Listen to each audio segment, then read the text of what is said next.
വെറുതെ വീട്ടിലിരുന്നപ്പോ ഉണ്ണിമോക്ക് ഒരു ആഗ്രഹം വെറുതെ ഒന്ന് പുറത്തു പോവാൻ. എന്നാ പിന്നെ ഒന്ന് നെടുമങ്ങാട് വരെ പോയി വരാന്ന് വിചാരിച്ചു. പിന്നെ ഇപ്പൊ നമുക്ക് പ്രിയദർശിനി ഉണ്ടല്ലോ. ഞങ്ങൾക്ക് എടപ്പാള് കൂടുതലും പ്രൈവറ്റ് ബസ് ആയത് കാരണം പ്രിയദർശിനി കുറവാ. അതുകൊണ്ട് ഇപ്പോഴാണ് ഞാൻ ഈ പ്രിയദർശിനിയിൽ ഒന്ന് കേറുന്നത്. നെടുമങ്ങാട് ബസ് സ്റ്റാൻഡിൽ വന്നപ്പോഴോ എല്ലാ ബസ്സും എന്താ പ്രിയദർശിനി. ഞാനിപ്പോ കാണുന്നോണ്ടാവാം എല്ലാ ബസ്സും പ്രിയദർശിനി ആണോ എന്ന് നോക്കാനായിട്ട് ഒരു കൗതുകം തോന്നി. ഞങ്ങള് നേരെ ഫ്രഷ്നെസ്സിലേക്കാ വന്നത്, ഫലൂദ കഴിക്കാൻ. ഓർഡർ കൊടുത്ത് വെയിറ്റ് ചെയ്യുമ്പോൾ ഒരാൾ ഇതാ ടേബിളിന്റെ പുറത്താണ് സ്ഥാനം പിടിച്ചത്. ഫലൂദ എത്തിയപ്പോഴത്തേക്കും നമ്മളെക്കാൾ ആവശ്യം നൈഗുനായിരുന്നു. കുറച്ച് സമയം എങ്ങനെയെങ്കിലും ഒന്ന് ശ്രദ്ധ തിരിക്കാനൊക്കെ ഒത്തിരി ശ്രമിച്ചു, പക്ഷെ നടന്നില്ല. എത്ര ഹെൽത്തി എന്നൊക്കെ പറഞ്ഞു നോക്കിയാലും ഇങ്ങനെ ഇടയ്ക്കൊക്കെ ഒന്ന് പാളി പോവാറുണ്ട്. ഫലൂദയിൽ ഉണ്ടായിരുന്ന കുറച്ച് ഫ്രൂട്ട്സ് കൊടുക്കുന്നതിനിടയിൽ കുറച്ച് ഐസ്ക്രീം ഒക്കെ ഉള്ളിപ്പോയി. ഇന്ന് അവൻ അത്രയും വാശി പിടിച്ചതുകൊണ്ടാണ്. കുട്ടികൾക്ക് ഇതൊട്ടും നല്ലതല്ലെന്ന് എനിക്ക് നല്ല ബോധ്യമുണ്ട്. പക്ഷെ ഇങ്ങനെ ഒരു സിറ്റുവേഷൻ ഉണ്ടാക്കാതിരിക്കാനാണ് ഞാൻ നോക്കേണ്ടിയിരുന്നത്. സാരമില്ല, ഇനി ശ്രദ്ധിക്കാം.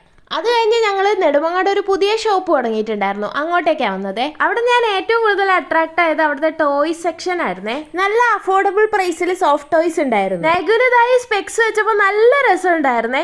നല്ല ചുള്ളനായിട്ടുണ്ടായിരുന്നു. പക്ഷെ ഞങ്ങളത് മേടിച്ചില്ല. പേ ചെയ്ത് കയ്യിലെടുക്കുമ്പോഴത്തേക്ക് അവൻ അത് 16 കഷ്ണമാക്കും. ഇപ്പൊ തന്നെ ഭാഗ്യത്തിന് അത് ഒടിക്കാതെ തിരിച്ചു വെക്കാൻ പറ്റിയത്. ആ കാണിച്ച 2 സോഫ്റ്റ് ടോയ്സ് എടുത്തായിരുന്നു. വീട്ടിലെത്തിയപ്പോഴാണ് ഞങ്ങൾ ആ സന്തോഷ വാർത്ത അറിയുന്നത്. നൈഗുവിന് ഒരു അനിയനുണ്ടായി. അതായത് എന്റെ വല്യസിന്റെ മോളുടെ ഡെലിവറി കഴിഞ്ഞു.